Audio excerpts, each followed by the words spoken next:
What's up, everybody? Bike Builder Bear in the house, coming to you with a PSA and a warning, because me as a Christian and as a writer, I have a responsibility and an obligation to bring this up and to warn everybody out there that is purchasing parts and handmade parts from people like me, and warning the people like me that are selling parts, handmade fabricated parts. And I will explain why. Versus everybody gets patience versus everybody. They trying to steal the election, but they can only do it if we let them. What a GOP congressman that everybody in question. So, right off the bat, I'm going to say that I make a couple of things that I sell over the internet that are for these type of bikes, and I have been known to make some one-off fabricated stuff for people, my friends, stuff like that. But I take a lot of pride and attention to detail to what I'm doing, especially if it goes on anything motorized, because plain and simple, if you make and sell someone something for this and they hurt themselves, they can end up in the hospital, they can end up dead, paralyzed. You never know. And if you're making something for a vehicle or something that goes over 25-30 miles an hour, you're literally putting people's lives in danger. My wife's brother died on his Harley at 35 miles an hour during a simple crash. And when you work on these bikes and you put parts on these bikes, you are the person that is in charge and responsible for your own safety. And when I think about that, that weighs heavy on my heart when I make parts for people. And I have seen recently an example of parts being sold on a Facebook page that are literally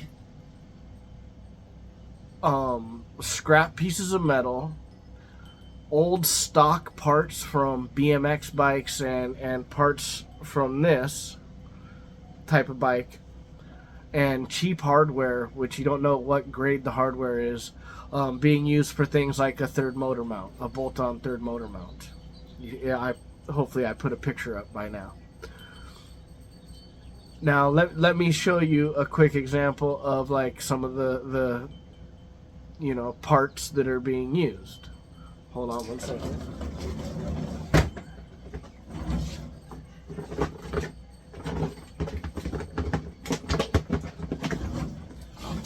Now, let me get back in here. Now, not this part, but using the back part of a handle grip part like this, for a motor mount that you're putting under someone's bike, that someone's going to bolt up underneath their bike. This aluminum has only so much tensile strength and thread strength, and the quality was designed and set up for only the applications of pressure of like a lever, and this stuff is actually meant to shatter and break off, you know what I mean, and just kind of come off in an accident, you know what I mean. So if I was going to be making a bolted mount, this is a headset, but I'd be using something at least this thick, something that's at least 70, 72, 70, 78, good aluminum, you know what I mean? Because like I said, this is carrying someone, and if those parts come off and get jammed up, flatten a tire, just come apart, even come off down the road and end up in someone else's face. You have a responsibility as someone that's saying that you're giving someone an upgrade or you're fabricating something to enhance their experience of their ride, you have a responsibility.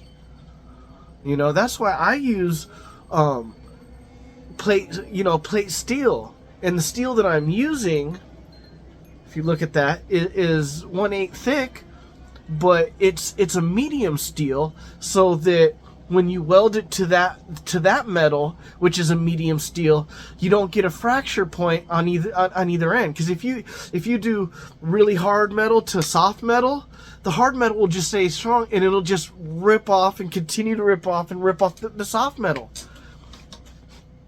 You see what I'm saying? You know? Here, let me show you an example. You know, this is medium steel, 1/8. You know, and I use a jig. I cut out a template. You know what I mean? So I can make these exactly every time. Unlike that picture that I showed you here, put it up again, where it's not the same every time. There's hardware that's different. You're picking the hardware out of a bucket of stuff, and that's why I really don't provide the hardware on the clutch thing. Where is it? You know, on this piece that I sell, you know, I've been sending people the bolt that bolts onto the case, but that's because it's not load bearing. When it comes to the motor mount and those 4 holes, I don't give you the hardware. That you've got to get that hardware, because that's your discretion. Just like I don't sell the bolt-on mount, because if you bolt that thing on incorrectly and it falls off, then, you know what I mean, even if I could be sued or not, I'm gonna feel responsible if I find out that thing came apart and fucked someone up. If I sell you this and it's welded on as the plate, then I am secure that either it's welded on and ain't going anywhere, or there was something very, very wrong with the way that you put it on, and that's beyond me. Just like this clutch cable fix doesn't bear any load, and I designed it like that to where the only tension on this thing is the same amount of pressure that your hand provides through the cable. You know, and and also the way that I designed it, I know that even if there's a failure, that you're crashing hard or something, this isn't something that could follow off and come off the bike and wrapped up in something else, causing an accident, or on the road affecting someone else, flattening a tire, getting thrown up into a windshield or a windscreen or something like that. These are the responsibilities that you have as someone that is selling something to people, or even putting your foot in your mouth out there, you know, telling people, oh, do this or do that, you know. And nobody's perfect. I probably put out something out there. I probably said something in the wrong way, or this anyway that could have led people down the wrong path. So you got to be careful. You always got to be mindful, you know, because like I say, you could put someone in a grave, in a wheelchair, or in the hospital for a long time. You know? And another thing, for the consumer, when you're buying stuff, I have parts from there that are from China. Okay? And there's parts that I could have bought that are from China that I will not buy because of everything that I just described. Okay? And please comment if I've missed something. You know what I mean? A perspective of something, or if you've got some good information, please share it. That's the best thing that we all can do as a community, is share information and not be afraid to tell people when they're doing things that are questionable and dangerous. Now, those pieces that I put the picture up, I am not going to say the guy's Facebook page name or anything like that, or what group I seen him on. Okay, because I respect people trying to do stuff with tools and make their way, but I have to also warn people out there that there's people out there that are trying, but they're only faking it to make it. Okay? That's the way it is.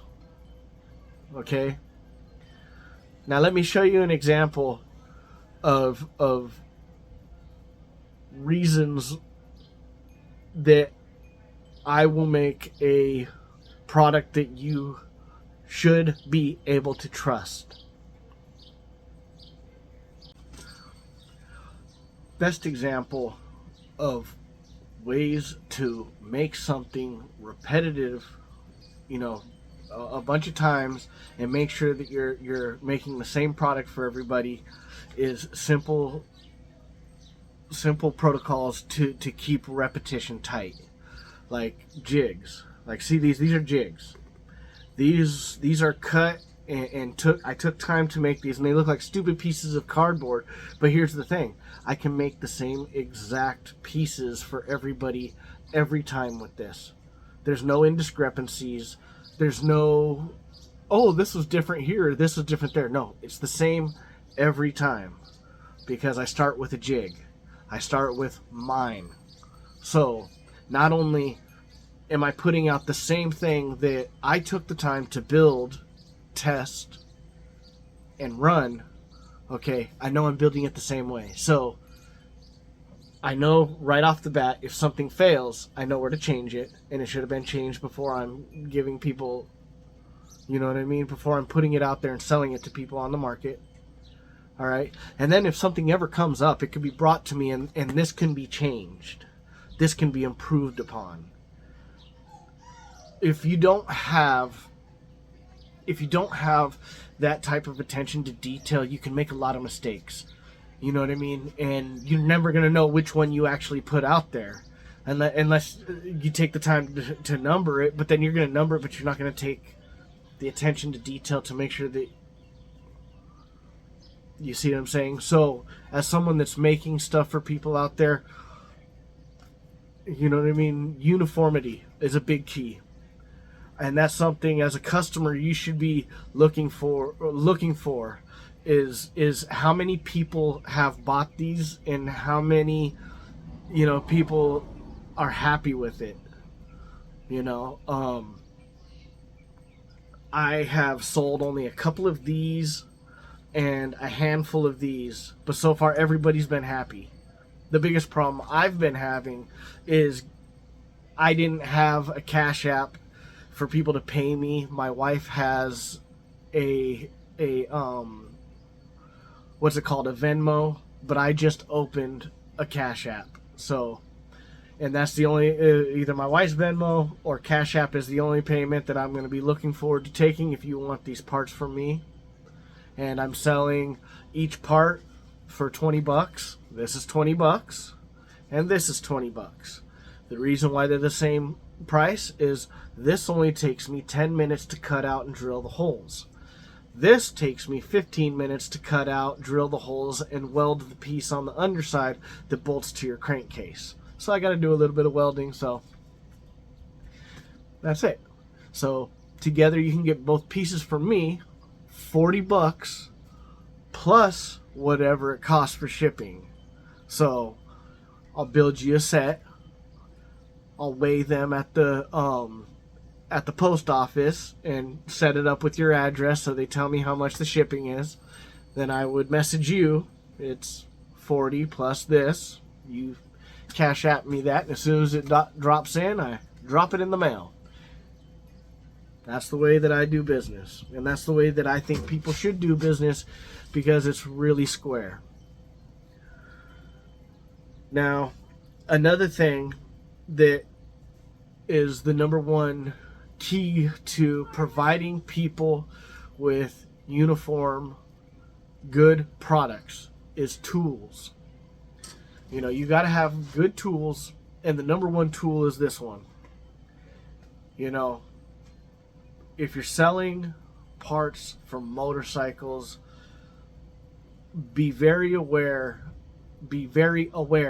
of what you're giving people and what it is designed to do or supposed to do, because beyond being sued and being financially responsible, how can you live with yourself if you know that you seriously injured or killed someone? You know, forget the ripoff, forget the financial issue or the bad business. Just think about the life-altering possibilities that, you know, you're putting out there. And as a customer, as someone that's buying stuff too, you know, I know it's very easy to go the low-budget route with these bikes because they're low budget from the beginning. But when you're buying low-budget stuff, think about what you're putting your life on. You're going to get what you pay for. If you buy junk, there's a good chance that your junk's going to fall apart. And from my experience, generally when things fall apart, it falls apart at the worst time. You're very rarely lucky enough for a part to fail when you're at a stop or when you're just slowing down to 5 miles an hour. Generally, failures happen when you're going for it, when you're hitting that gas, when you're taking off, when you're in the middle of a maneuver. So, that being said, I encourage everybody out there to try to up your game, work on bikes, make stuff, get your hands dirty, just do your job as a human being and pay attention to what you're doing and understand that you have a responsibility. Have a great day. Good luck, everybody. Peace. God bless.